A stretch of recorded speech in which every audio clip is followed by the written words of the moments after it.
ए और बी को कंपेयर कर रहे हैं।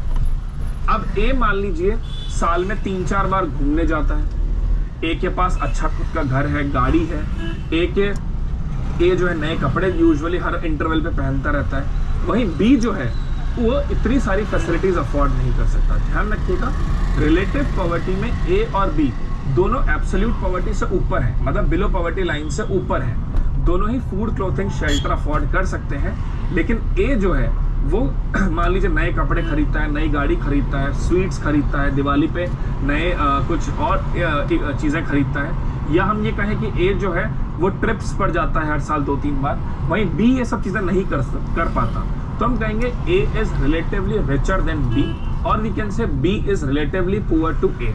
So relative poverty means in comparison to someone. When you are comparing the situation between the two people, then you will find out the relative poverty. Whereas what is absolute poverty?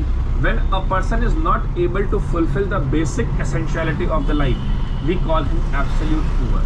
That means he is not able to fulfill the basic essential things in his life, food, clothing and shelter. And relative poverty is when you are comparing yourself with someone else in the certain parameters. You can say he is relatively poor in comparison to something else. This is the difference between absolute and relative poverty. Now, we can further classify poverty into different segments. Like first is always poor. What is the meaning of always poor? Always poor means a person who is living below poverty line for maximum time number of days in a year.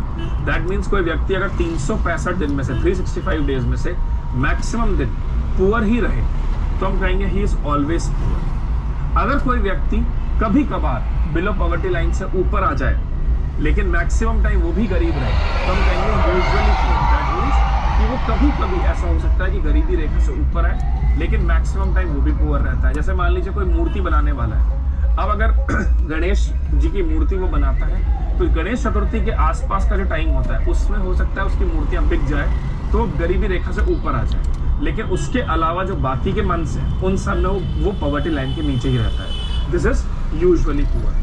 Churning poor मतलब कोई व्यक्ति गरीबी रेखा से बार बार ऊपर नीचे होता रहता है। दैट मीन्स कभी पॉवर्टी लाइन से ऊपर, कभी पॉवर्टी लाइन से नीचे, फिर ऊपर फिर नीचे।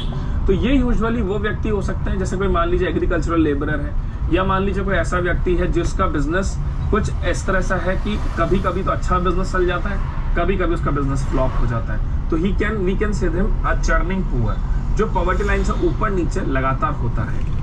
देन ओकेजनली पुअर मतलब कभी कभार कोई ऐसा इवेंट आया जिसकी वजह से वो ओकेजनली पुअर हुआ, otherwise he will remain above poverty line. जैसे मान लीजिए एक व्यक्ति है, उसका खुद का कोई होटल बिजनेस है या रेस्टोरेंट है, अब सब कुछ अच्छा चल रहा था, कोविड आ गया, वो बिलो पॉवर्टी लाइन में आ गया, या मान लीजिए कोई नेचुरल डिजास्टर आ गया जिसकी वजह से वो BPL below poverty line category में आ गया, otherwise maximum time he will remain above poverty line.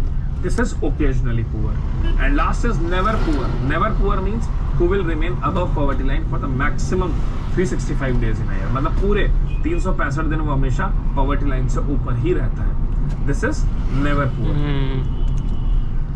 Then अगर हम बात करें कि भारत में गरीबी क्यों है, अगर हम ओवरऑल बात करें तो कुछ मेजर रीजंस हैं जिसकी वजह से इंडिया में पॉवर्टी रहती है। उसका सबसे बड़ा रीजन है पॉपुलेशन एक्सप्लोजन। भारत की जनसंख्या विश्व में सबसे ज्यादा है और जितनी